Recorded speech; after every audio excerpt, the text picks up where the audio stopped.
heart attacks, certain cancers, osteoporosis, diabetes. The major diseases of our society may be caused in part by what we eat. I first woke up, so to speak, when I was working on the anesthesia service, learning how to put people to sleep. And I was seeing my patients for the next day's surgery for coronary artery bypass surgery in order to bypass clogged arteries in their heart. Because it was late at night, I drew the man's blood test, and when I took the blood to the laboratory and had it processed, I couldn't believe my eyes. Now, normally, this liquid layer floating on top of the blood clot is quite transparent. It's yellow, but quite clear. You can see right through it. The blood in this patient's tube, however, was anything but clear.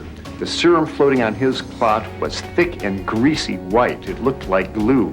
In fact, it stuck to the sides of the blood tube when I shook the tube. I went back to the patient.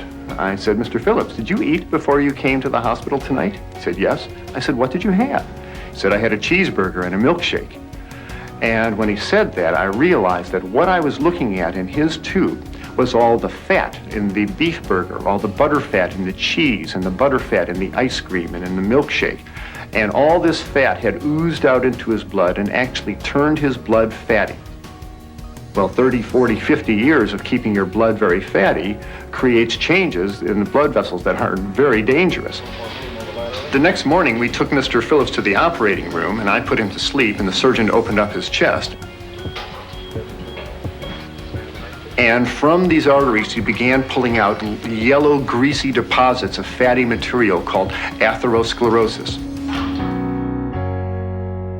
Good afternoon, good evening, good morning, wherever you are in the world. I am Dr. Sal. I'm the Medical Director for Lifestyle Medicine Institute and the CHIP program, welcoming everyone to the program today. Thank you for being here.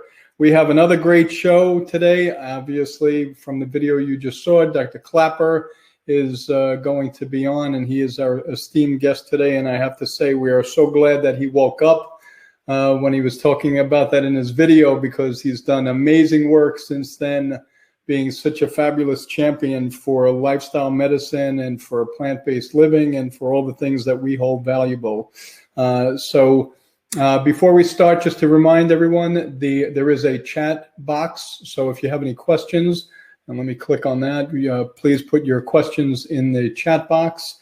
That would be great, and we'll try to get to them as many as we can by the end of the show, at the end of the show. But again, Dr. Klaper is going to join us in a little bit. Let me give you a little bit background. If you don't know who he is, I'd be surprised. But Michael Klaper is a graduate of the University of Illinois College of Medicine in Chicago. He practiced acute care medicine in Hawaii, Canada, California, Florida, and New Zealand. And for the past 35 years, he's been focusing on health-promoting food and lifestyle choices that help reverse disease and prevent the need for hospitalization and surgery. You know, it's really amazing to talk to physicians that really rely on hospitalizations and surgeries and procedures who have now transitioned over into lifestyle medicine because they essentially work themselves out of that job. And it really gets to the point of why we went into healthcare in the first place, to do no harm and to be helpful. Dr. Klaper is a longtime radio host and a pilot. He served as a nutrition advisor for NASA's program for space colonists on the moon and Mars. At his website, drklaper.com, visitors can find practical insights into nutrition and healthy living through numerous articles and videos, as well as subscribe to his free newsletter, Medicine Capsule. Along with his active telemedicine practice, you know, in the last year, and we're going to talk about the pandemic during this program, he's been practicing telemedicine. Dr. Klaper's passion and professional focus is on moving medicine forward, and I'm sure he'll talk to us about that. This is an initiative to incorporate the teaching of applied nutrition into medical school education worldwide.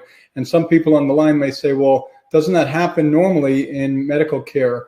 In medical education, and till this day, that really does not happen on a regular basis. So we have a great show in store for you today, and I will ask Dr. Klaper to please join us. Hello there. How are you doing, Michael? Good to see you. Hi. Thanks for great. Well, I'm glad to have you here. Glad that you woke up from that video. That's it's amazing to know you and to what you've done in the years past that time, and thank you for all of your service. So I like the title that you gave us, Health and Hope Amidst the Lockdown. So tell us a little bit about what you think has happened to health of the population in the last year in relation to this pandemic. Oh my, Sal, as a fellow physician with a few years behind us in medical practice, did you ever think that we would be dealing with this powerful force crashing through our society that's upended everything from business to social plans and certainly the practice of medicine? I can't remember the last time I had a live patient. I felt their abdomen, listened to their lungs. I actually did a physical exam, and we're also distant from each other now, and it's not a good thing. The electronics is wonderful, and it's great that we can Zoom and do all this. But we need that human contact. We need we need those hugs. We need that. I don't know if we'll ever shake hands again. And so when you ask, what effect has it had? We can talk about the various aspects. And in some ways, there are some things probably gotten better. We've probably cut down the amount of business travel and driving and all of that. There are a few silver linings tucked in and out there. But by and large, it's been a major stress on our society and as individuals and in our profession as well. So we're in the middle of that dark tunnel. I can see the light way out there. Maybe so, But we still got a lot of work to do to get out of this ditch that we've dug ourselves into. Absolutely. So do you think that it's been primarily just an effect on physical health, or do you see that we've really had issues in relation to mental health? Oh, there's no question. And again, we're social creatures. We're tribal creatures. We need each other. We need the little kids around. We need the old people. We need professionals. We need folks to look up to. And we see how dependent we are on everything from the delivery truck drivers to the freight pilots and all of this. It's funny, we're the rugged American individual. We don't need anybody, but we do. And it's become so evident how much we need each other. God forbid you wind up in a hospital with COVID. You find out how much you need these strangers around you with these skills. And to drill down on your question, you and I both, we've got this gnawing ache inside about what's going to really be imposed upon our society here. I've heard a very disturbing report about teenagers, kids 13, 14, when the COVID thing first hit back last March and April. Ooh, it's cool. We're home for spring vacation and wow, we got all this time. And they're all on the phone and they're Zooming and they're connecting with each other. But I heard an interview with a couple of these moms. How's your teenager? Oh, she stopped talking to her friend. She just sits in her room all day, and she's really stopped communicating. This is a frightening sign for teenage girls. Man, they need to connect with each other, and that's happening on all sorts of levels. And we've lost our connection with our food. We've always had that, but now it's just this package that shows up in your door. So there's lots of mini fractures and disconnects happening here that we're kind of pretending it's not happening. But it is. All the things we took for granted, getting on an airplane and flying someplace and traveling. You didn't think twice about that. Go to Europe. And now it's the other side of the moon. So when we come out of this, vaccinations, herd immunity, whatever it's going to be, and it's receding into the rearview mirror, we're going to look around and say, who are we? How do we feel about each other? And there's going to be work to do to reestablish bonds. And there's room for tremendous creativity for social interactions and affinity groups for people to kind of hybrid the connections that they made on the internet to actually meet these people in person and start creating music and doing things. There's going to be a lot of healing. I'm looking forward to that, but there's going to be a lot of healing to do. And as you say, on the psychological, mental, social level as well. And so I'm afraid it's going to start showing up. Excuse me. The first of all, so many people have fallen off the edge of the cliff as far as their income goes. You're Right. a father with 3 hungry kids who just lost his job. Right. And you were a 55-year-old human resource person at a company that no longer exists. What are you going to do? How do you look Right. in the mirror? And how do you get a good night's sleep, which is also a casualty, by the way, our sleep. Right. Right. And so and suicides are going up, divorces are going up, spouse abuse is going up. And again, our kids are missing education, they're missing social interaction. So I'm afraid that as the dust clears, we may find more crime, more school dropouts, a decrease in expertise, in knowledge. These people ought to be in school getting skills. I mean, these are the aircraft mechanics who got to keep our planes in the air, man. They better know what they're doing. Right. Exactly. And so all of that is suffering. So it's going to be a rocky reemergence here. I have great concerns. And our profession as well. It's certainly redesign that, I would think. Well, it's interesting the way you mentioned reestablishing bonds and the social connection, which is really so important. And if you've watched the movie Social Dilemma, so many of the things that people are involved in now really create more of a dilemma than anything. I even watched the way my little one, I have a 12-year-old, and the way the kids play today is different than they're playing like this, Right. And even if they're playing with other kids, they're playing via the computer. So as you mentioned at the start, you don't actually see people anymore. You don't hug people anymore. You don't roll around in the dirt with them anymore, so things need to change dramatically. But, with all bad things, good things can come out of it for sure. We're always complaining that we don't have enough time to do things. So now with the pandemic, it's certainly given us back time to stay home and do things. So maybe as a message to the audience, just use that time wisely, to learn. Absolutely. In fact, as physicians, let me put a pin in that one. Let me pause for a minute here.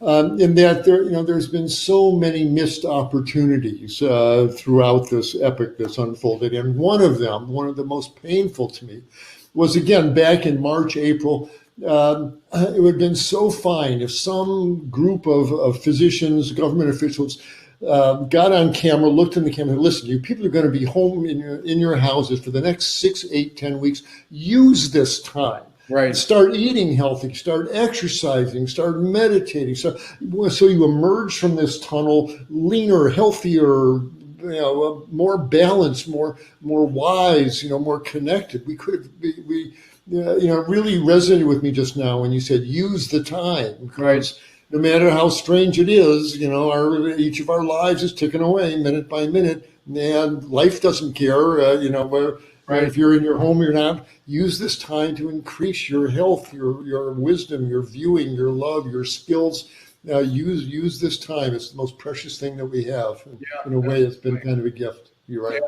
Yeah, I actually started medical school down in Grenada. And for the 4 months that I was living down there, we had no electricity at night. So you really had to study by candlelight.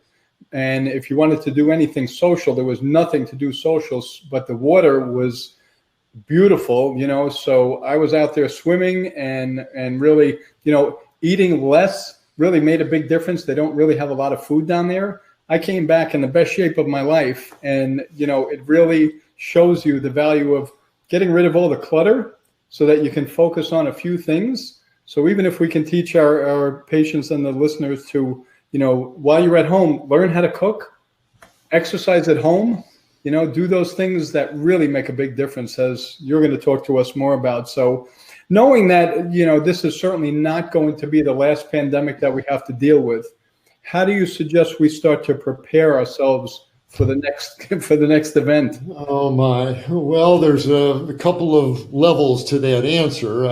One, of course, on the strictly physical level, the individual.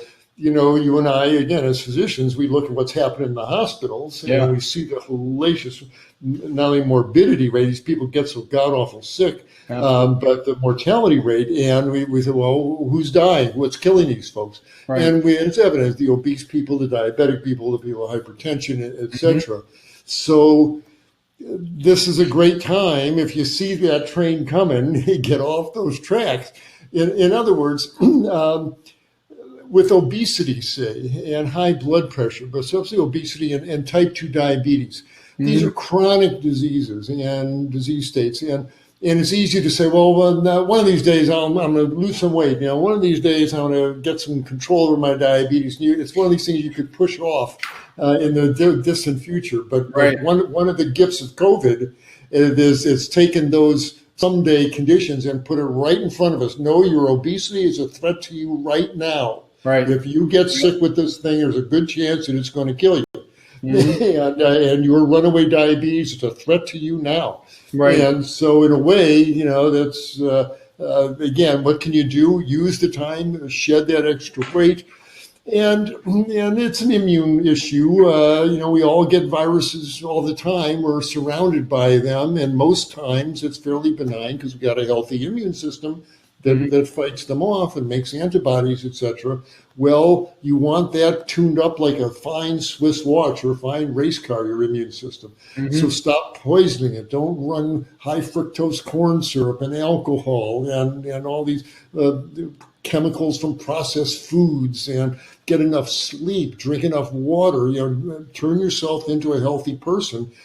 Everything in your body will get better, your arteries, your nerves, etc., but so will your immune system. Right. So on that level, there's a lot to do. Don't play victim here and I'll just wait for the vaccine and then I'll be okay. We've got a lot to learn about that vaccine, how well it really protects us. But still, the buyer beware, caveat emptor, health person beware. So there's a lot to do on the individual level. But on the bigger level, as Dr. Michael Greger makes it very clear in his wonderful work on viral pandemics, the next hellacious and probably far more lethal viral pandemic is percolating now in the thousands and thousands of concentrated animal feed operations. All these feedlots where hundreds of thousands of pigs and chickens and cows are all crowded together. They are virus incubating laboratories where mutations are going to jump out. And the next one is, it's just a matter of time. And we won't be able to wag our finger at the Chinese in those wet markets, which are hellacious and should all stop. Right. But this next one's going to jump out with a "Made in America" T-shirt on him that it came from our hog operations here, and it's time to stop. The message, the world, the Earth is giving a message. The animals are telling us, our immune system, the age of industrial scale flesh production is over. It's going to kill you. It kills you from the inside. It's going to kill you from the outside. Humans hear this. This is what the message really is. And now with the plant-based chicken nuggets and all stuff, you really need to have actual chicken flesh on your plate for lunch. There's Impossible chickens now, and the grim truth that Dr. Greger points out. Well, how do we get rid of the chickens? The truth is that you have a large industrial operation set up to kill chickens. And in 45 days, we start breeding more of them and run the rest of them through the processing. In 45 days, there are no more chickens. Right. And pay the poultry farmers lots of money to help them do something else with that land. Right. Help them grow broccoli, help them grow fruit trees, help them tend the forests as it comes back. Don't make those people suffer. Found the Farmers and Ranchers Transition Administration. Let's buy a couple fewer aircraft carriers and use those billions to help these people transition. Send them to the local college, show them how to raise different crops, buy their seed form, give them crop insurance, pay the mortgage on their house for 10 years, send their kids to college. Help these people. They're growing our food. Right. Don't make them suffer. Don't grind them up in the economic gears. If you do that, let the chickens disappear. We used to kill whales, the whalers are going to disappear. Yes, it's time for that industry to disappear. Right. And we're fine without whaling. Well, we'll be fine without industrial hog production. We'll be fine without industrial chicken production. What could we do? Stop eating these animals and let those industries fade away. And it will lift the specter off. We'll be free to live our, to get on with our human evolution without crouching, waiting for the next viral pandemic that's going to sweep through us. We're creating them. And so what can we do? Let's call the truth on where these things are really coming from and take the one step that would solve everything. Order the bean chili instead of the beef chili. I would urge people who are not familiar with Dr. Michael Greger's work, the next pandemic. It's not the exact title of his book, but How to Survive the Next Pandemic. Definitely read that book. And when you read it, you see what we're doing. And it's just so evident. Eat plants and get on with it. I should have a T-shirt made up. Exactly. Eat plants and get on with it. But seriously, now we've covered a couple of really important points. What we eat is so important on so many levels. What it does in your body, what it doesn't do in your body as far as hurting you, if you're eating whole plant foods, and we have such power as we are. I was going to say pushing our cart down the supermarket aisles, deciding what you're going to bring home with you. Is it going to make you healthier, or is it going to make you more inflamed and sicker? Is it going to be a bunch of fat and sugar and oils and meats and processed foods that are going to hurt you? Or is it going to be whole grains and fruits and vegetables that make you leaner and healthier? And so we have such power, not only in the biology of what we're eating, but our economic power. They produce what we buy. And as long as we start buying these the plant-based options, we're going to be much healthier. So someone's calling me here. He's going back out. So let me reiterate some of the things that he said, because it seems like from the chat box you can still hear me. And sorry about the technical difficulties that we're having here. But I want to give a shout out, and I want to say this also to Dr. Klaper. I want to give a shout out to Dr. Neil Barnard from PCRM, the Physicians Committee for Responsible Medicine, because in his most recent magazine, and I do have it here, I was just giving a shout out to Neil Barnard. Uh-huh. This is Dr. Barnard's magazine, Good Magazine. And in this edition, which I just read yesterday, right, exactly, on the inside page here, he talks about the lessons learned from 2020, and he talks specifically about the fact that we have all these farms that are slaughtering all these animals, and the fact that the majority of these viral pandemics through history have come from animal farming. So we really need to take that seriously. And for all the people that feel that they're wedded to the standard American diet, which is basically animal protein and dairy, we really have to think twice about what is that doing to the health of the people, to the health of the planet, and to the health of these animals. It really is, it's the worst trifecta that you can think of. And it's almost like the animals are getting back at the people for what we do to the animals. They're creating disease in us now as a result of our actions. So we really have to think about, what is the big picture here, and what can we do as a society of people that are involved in this plant-based world, and how can we really make the world a better place? And I like what you said before, when you talk about one of these days now I'll do something. Well, the time is now. The time is absolutely now, and we really can't wait any longer. So what do you suggest really as specific foods to help boost your immunity? Okay, well, if I know, especially back when I was a hospital resident and I was living on hams, I wasn't a vegan then, and so and I was living on sandwiches from the cafeteria and candy bars and Cokes, and I would get sick. I would be up all night. I would feel that scratchiness in the back of my throat, get achy, and I knew I brought it on myself, and that became kind of an archetype for how to suppress your immunity, how to mess things up. Don't get enough sleep, eat a bunch of fat, sugar, and oil, and that'll do it. So the answer to your question is the mirror image of that. You want that fresh whole plant food going in, like Dr. Furman says, the salad is the main dish. And a big salad every day, without question. We need that fresh live produce. So big colorful salads are really important. You want, I think these colorful fruits play a big deal and play a big role. So an apple a day really helps. And Right.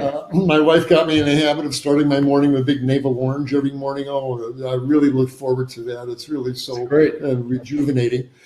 I get up every morning, and the first thing I do, the very first thing after kissing my wife good morning, is head for the fridge and drink a big, tall glass of water. And if I can handle it, a second one. And while we're sleeping at night, we breathe off water in our air. We get up and we urinate. We're losing water. You get dehydrated while you're sleeping. And so that water not only hydrates you, but it gives your kidneys plenty of water to flush out those wastes that have accumulated overnight. So one thing is to start your day with a nice glass of water or two, and some fresh fruit following that.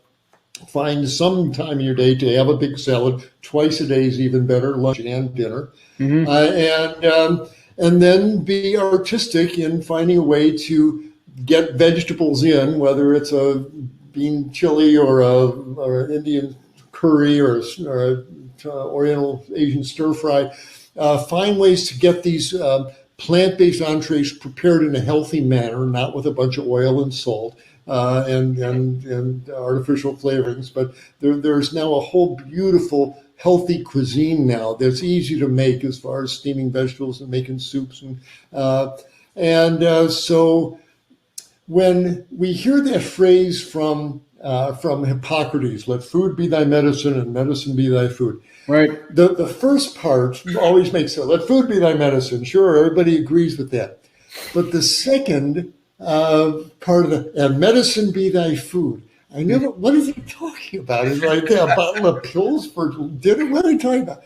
But I realize now, especially with people who have diseases, they've got artery disease. They have to be, that kale over there, that's medicine plant eating hominids. Just look at our anatomy. We have fingers on our hands, not claws. We've got big, long intestines for digesting fiber, like our gorilla and bonobo cousins have. We've got saliva with starch digesting enzymes, not protein enzymes. We're plant eating hominids. Honor that. The majority, hopefully all of what goes down your gullet should have grown out of the ground in a recognizable form, like our beloved Dr. Hans Steele said, eat food as grown, like was growing in the garden. That's a cucumber, that's a tomato, that's a corn. So you can recognize it. If you eat that stuff, you're going to be healthy. It doesn't matter how, just eat a lot of it and enjoy it, and don't worry about your body will know what to do with this food stream. But eat a whole plant food diet for sure, and stop the adulterants, and your body and get out and walk every day.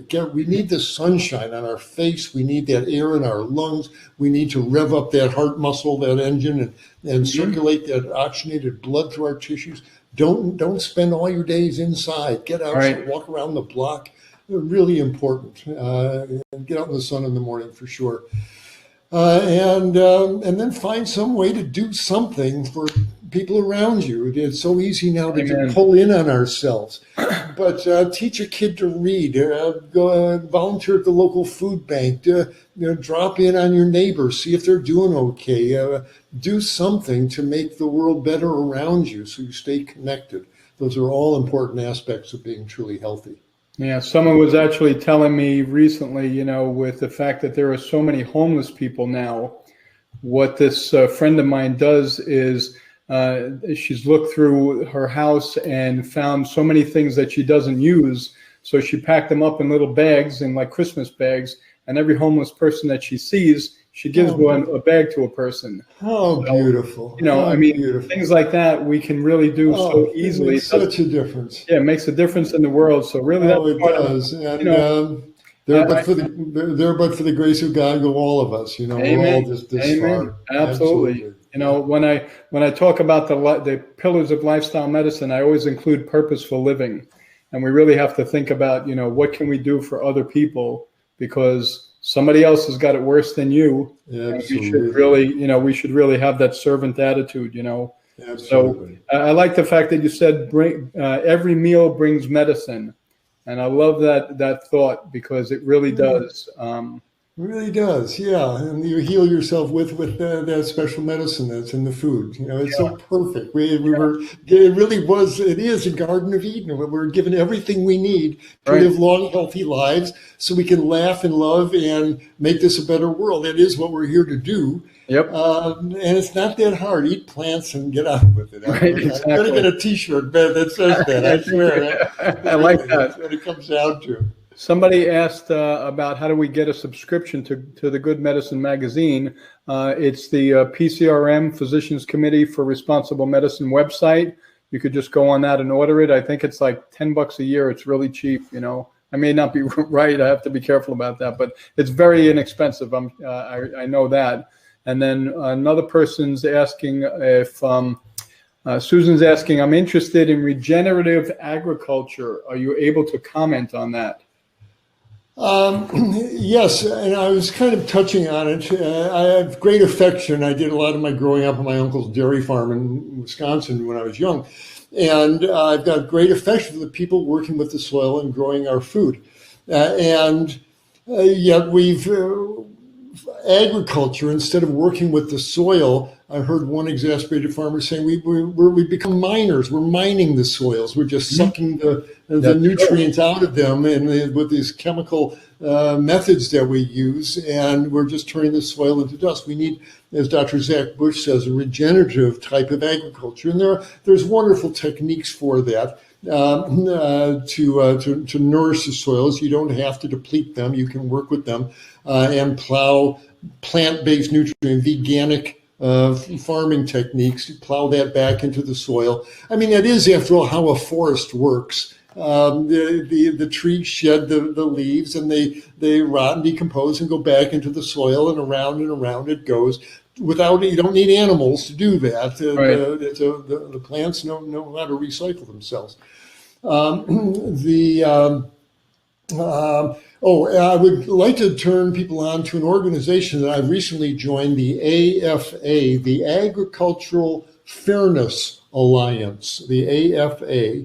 And they are doing exactly what I said. You know, we ought to support the farmers and ranchers to do something else with the soil, something else with their land instead of run cattle. Well, that's what the AFA does, and they are introducing bills into Congress to actually create the Farmers and Ranchers Transition Act to help them transition to ways to engage in plant-based agriculture. So yes, learn about regenerative agriculture, listen to the lectures by Dr. Zach Bush, but also check out the AFA, the Agricultural Fairness Alliance, and support them. That's the acupuncture point that we need to activate to help change our agriculture so we really start living on plants and growing them. Yeah. Well, before we end, because we're almost out of time, but there's a great question here. Shelley asks, why get the vaccines if we have to practice distance, wear masks, and wash our hands often afterwards? This is a nasty virus. This thing is highly contagious. And man, I have seen some MRI scans that make you wince of people's lungs, how it necroses the lungs, the firestorm that it sets off, and just turns lungs tissue into guacamole. Man, you don't want to tangle with this virus. Now, most people, it's just an achy flu for a couple of days and they're fine. We grant, thank heavens right now, that's the reality of it. So most people won't kill them. But 1% of folks get god-awful sick. And if you're talking about, well, only 1% of the people are getting sick, but we're a country of 300 million people. That's talking 3 million people in the intensive care units. We can't do that. So it keeps you out of the ICU. So it keeps you from tangling with the virus at all, which you want to do, and it keeps you out of that hospital scene. That's why to maintain your social distance and don't put all your faith in the vaccine there. Yeah, but it's really, and I'll reiterate what you just said. I had a 38-year-old patient, healthy nurse, who was on a ventilator for 9 days, healthy young guy.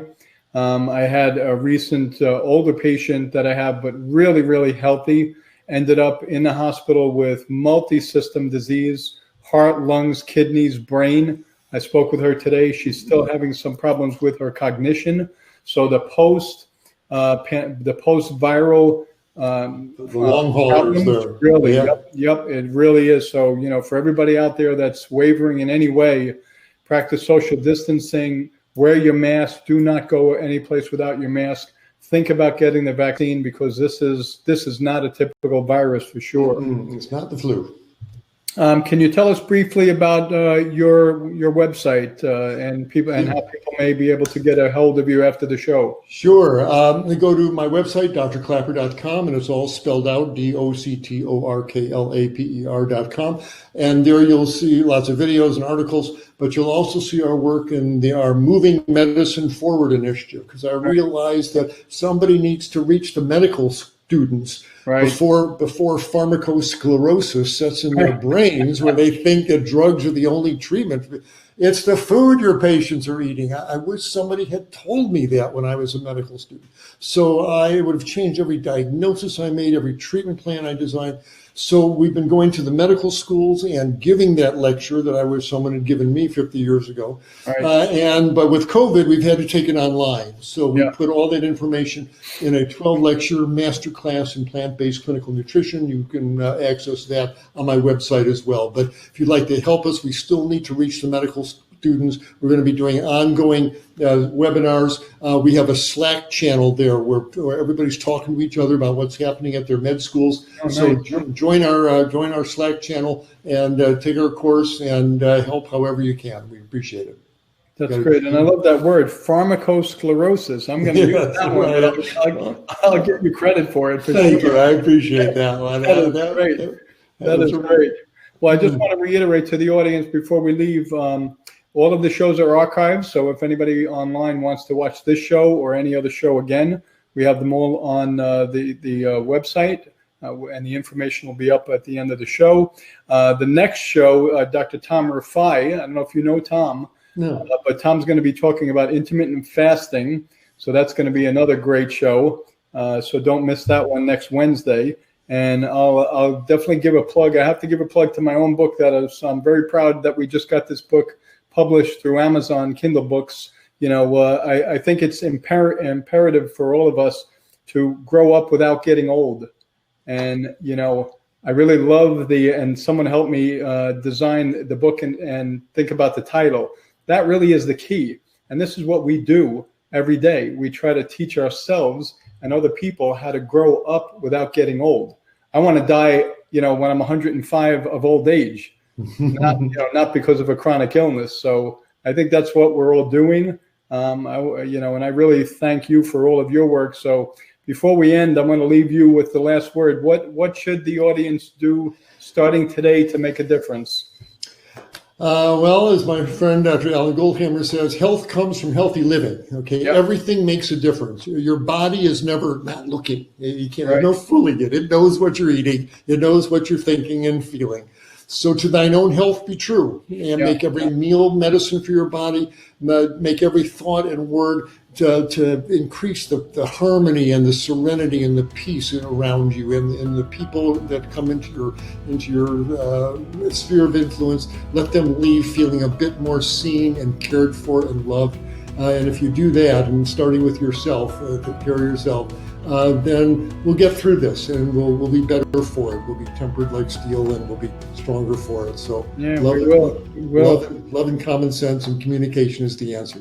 Thank you, Dr. Sal, for the opportunity to work with you today, and all the best to all your viewers there. Well, thank you, Dr. Klaper. Just to remind everyone, we're going to send a survey. We'd like to know more about the people that actually join us, so that we can work together on this. So you'll all get a survey to give us some more information about yourselves and how we could continue to interact. So thank you, Michael. It's always a pleasure to see you. You are a great champion for all the things that we know are related to good living and lifestyle medicine. So God bless you and your family, and stay well, sir. Thank you, and same to you, Sal. All the best. Thanks. Take care. Bye-bye. Goodbye, everybody.